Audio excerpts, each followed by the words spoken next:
In this video, we're going to go over the fan installation in the Adventure Wagon Interior System. So in our system, we use the MaxxAir 7500K fan with the smoke lid.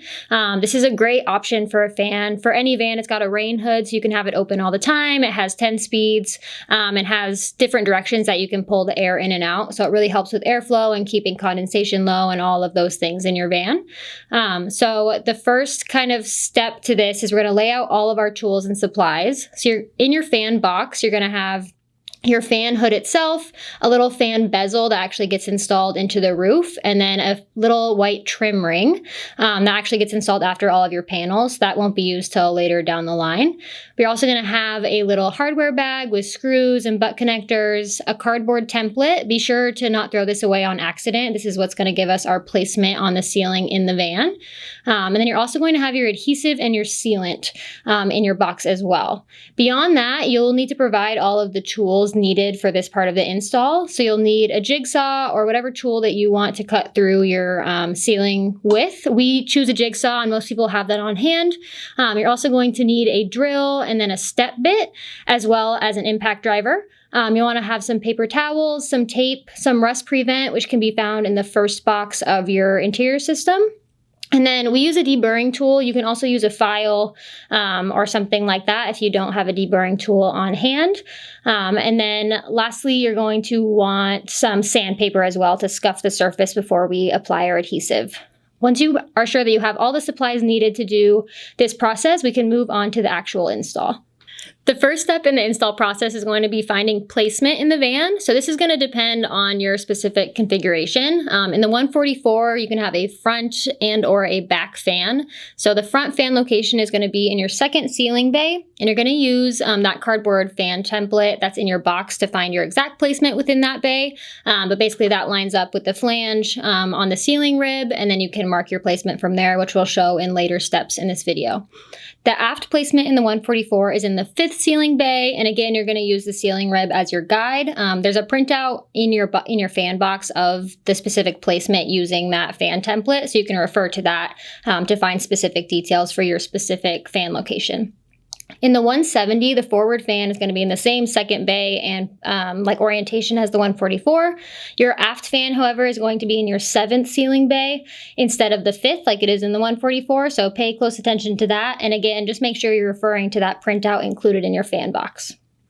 To start off your fan install, you want to mark your true center of your van. You may have already done this if you've installed your ceiling bracers already, but this basically gets us to a point where we know that we're right on center instead of relying on the factory markings on the ceiling ribs, if that makes sense. There's two little seams on either side of your ceiling rib where it's captured, so you want to measure the distance between those and then mark your center line. And this is what we're going to use to line up our template and get the placement for our fan cut up. After you have your true center marks, you want to grab your cardboard template from your fan box. This is going to have a little semicircle on one edge, which you want to line up with that true center marking that you made. And then you can see that this cardboard template has 4 little holes kind of inset from the corners. This is going to be our guide. So you can kind of see that this is where our 14-inch hole cutout will be. There's little scores coming off of those 4 holes in the template. You can make your markings through those scores if you'd like to. To make it a little bit easier, we like to cut out a little triangle using those score marks as our guide. It just makes marking through the template a little bit easier using a Sharpie or something like that. After you have your little triangles cut out in the corners, or again, you can do this right through those score marks, you want to line your template back up with that true center mark that you made, and then mark the 4 corners on the inset portion of that template. Again, this is going to be the outline of your 14-inch fan cutout. You can see here making those triangles in the template allowed us to make really clear marks around our perimeter. After you have your marks set from your template, you're going to want to use a hole punch or a small drill bit to get your kind of center mark for your step bit later on. This will keep your step bit from drifting at all so that your hole is exactly where you want it to be. This starting point is going to be about a 1/4 inch in from the corner marking you made from your template. After you have those, either those pilot holes drilled or those punches made, you can grab your step bit and then you're going to drill out till the edge of the step bit is touching the marks that you made using your template. It ends up being about a 1/2 inch hole. This is going to allow us to have our 4 corners of our cutout as well as allow a space for the jigsaw to enter through the roof of the van. When you have all 4 corners drilled out, you want to move to the top of your van. Note that you want to put some sort of platform or something on top of the van so that you're not putting all of your weight in the center of the ceiling. They're just not designed to take weight in that way. So if you can distribute your weight to the edges of the van, that's going to be better. It's hard to see here, but we have a little wood platform that just spans the edge of the van to make it a little bit more stable. But you're going to want to grab some painter's tape and tape around the perimeter of the 4 holes that you drilled from the inside. This again is going to give us the guide for that 14-inch cutout. The tape provides a really nice straight line from hole to hole. You can use a ruler as well to mark off your 14-inch hole if you'd like, just in case your tape kind of veers a little bit from a straight edge. The tape is not only going to give you a guide to cut along, but it's also going to protect the paint on the van from getting scraped at all from the saw as you make your cuts. To make our fan hole cutout, we typically use a jigsaw, so you want to make sure to have a fine-tooth metal blade in your jigsaw to keep the edge as clean as possible. Once you have that in, you can go ahead and insert the blade into one of those 4 corners. You want to make sure that your hole was big enough that the blade's not going to catch on the front edge. So just enough clearance to get it started without it kind of bouncing and getting out of hand. But as soon as you have everything set up, you can go ahead and cut from hole to hole. If you're working on your own, I find it nice to not cut all the way through each time, leaving about like a 1/4 inch from the next hole. It just keeps the metal from bouncing up and down when you're getting close to the end. If you don't want to do that, you can also insert a ruler or something like that to support the other edge of the kind of cutout section, and again, keep it from bouncing or falling out of place. In this video, you can see we use a little like toolbox to hold up the other edge, which gives that same effect. Once you've cut all the way through on all 4 corners, you can remove that insert from the center. This should leave you with a 14-inch cutout. This can, again, vary a little bit, so you want to go through and shave down the kind of cut edges that you made so they're not quite as sharp. And then once you've done that, you can test fit your bezel. It's really important to test fit your bezel before moving on to further steps, just in case you have to open up that hole a little bit. When you go to test fit your bezel, you don't want to have to force it into place. You don't want it to be like torqued in any way. You want it to be a nice, perfect square. When your bezel is fitting nicely, you can go ahead and remove the tape that you had around the exterior of your cutout hole. We're going to retape it later on for our actual adhesive. But at this point, you can go ahead and remove it, make sure there's no residue, and kind of clean your surface, and then test fit your bezel one more time. When you have your bezel in place this time, we're going to go ahead and apply another set of tape, but this is going to be about like between 3/4 and an inch outside of your bezel when it's in place. This is going to be the surface that we're going to prep and scuff for our actual sealant. So it just gives us a really nice guide and ends up with a clean line when we're all done. After you have your area taped off, you can remove your bezel. We're going to move on to kind of prepping the area for our actual installation. So first we're going to deburr our hole. This is going to get rid of any like shavings or curls that were left over from making the cuts. After we deburr our hole, we're going to move on to pre-drilling our screws in our bezel.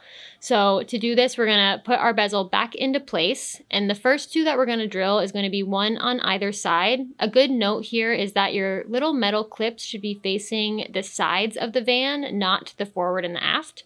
That's important because when your fan hood gets put into place, those clips kind of determine the orientation of the fan. So we're going to drill the forward and the back hole on this bezel and actually insert the screws as well. This is going to keep our bezel in place as we're drilling out the rest of our pre-drilled holes and keep it from shifting so that when we go to put our screws in later, it's not going to kind of shift out of place and we're going to know where everything is. Your fan hardware is going to have 2 sets of screws, a shorter and a longer. You want the longer set of screws. There should be 16 of them in your hardware bag. So we're going to grab those and set them aside. For this step, we're only going to need 2 of them. So we're going to pre-drill 2 of our fan screw holes first. We're going to be using a 3/32 drill bit. So we want to start with the ones on the back and the front of the fan bezel. This is going to allow us to put screws into those 2 locations, and that's going to keep the fan bezel from moving at all while we pre-drill the rest of the screw holes in the bezel.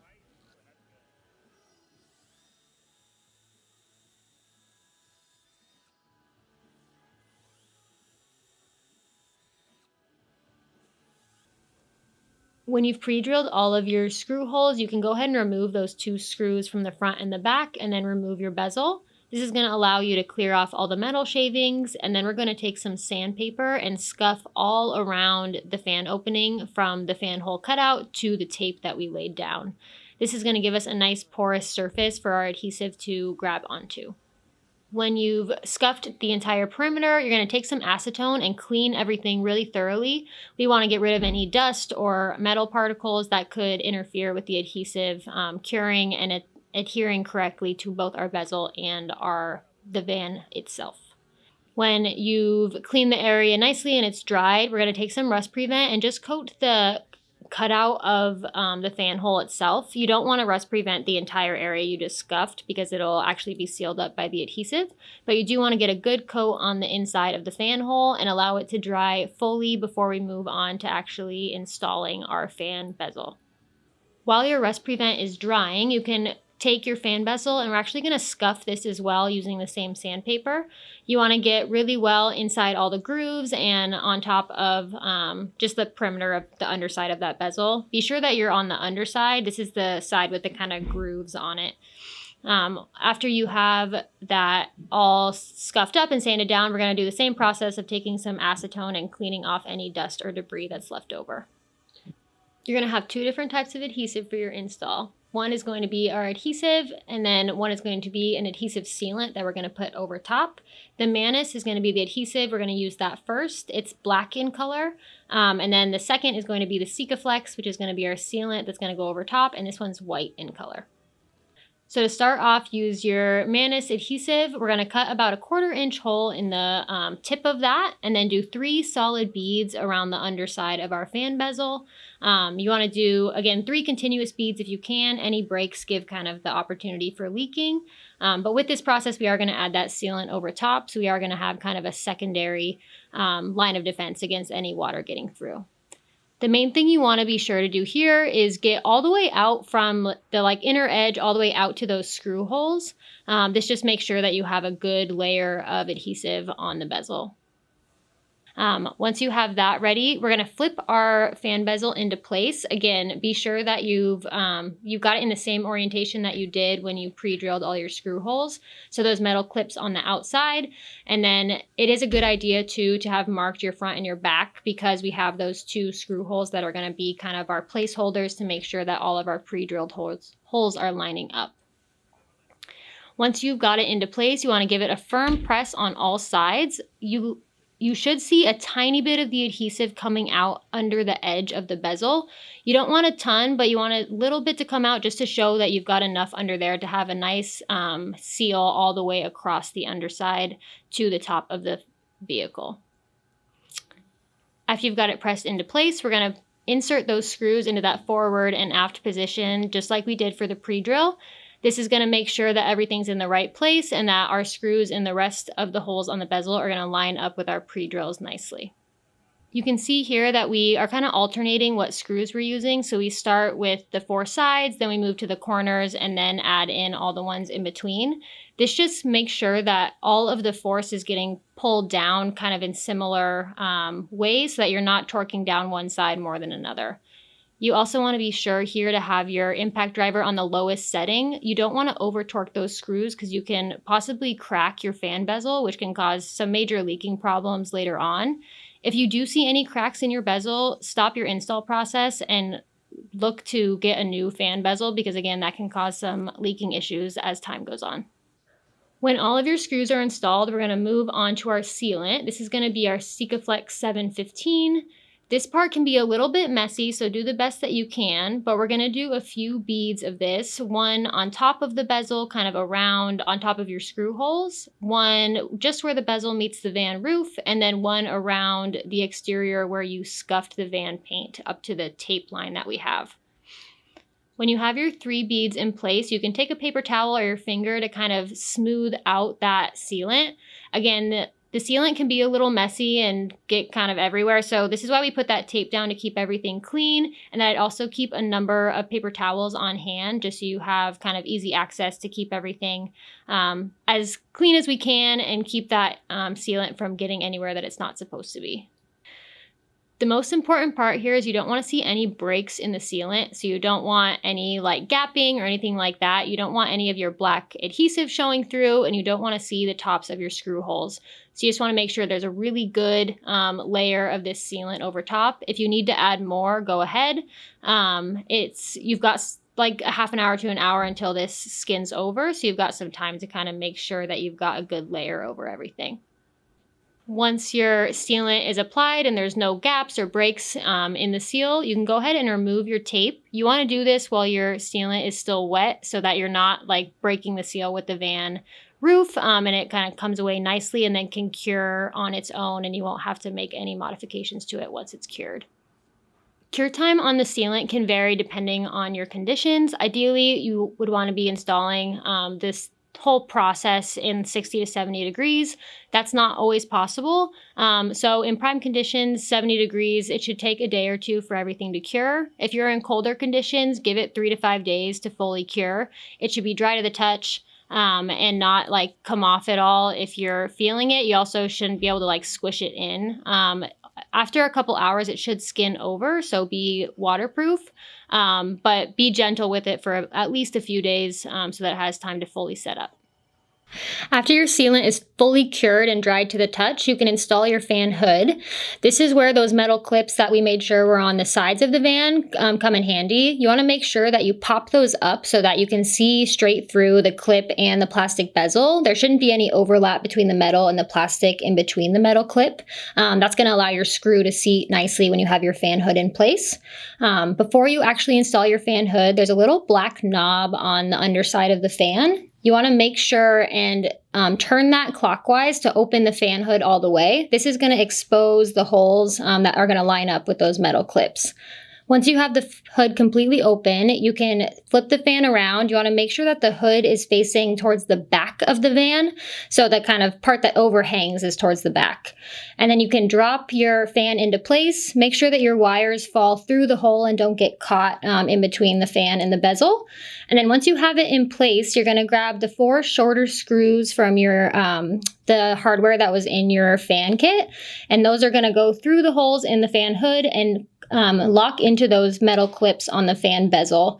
Sometimes putting a little bit of pressure on the fan hood to get it to drop down a little bit and line those holes up is helpful. You should be able to see through the side that everything's lining up and you can see the pass-through from the fan hood to the clip.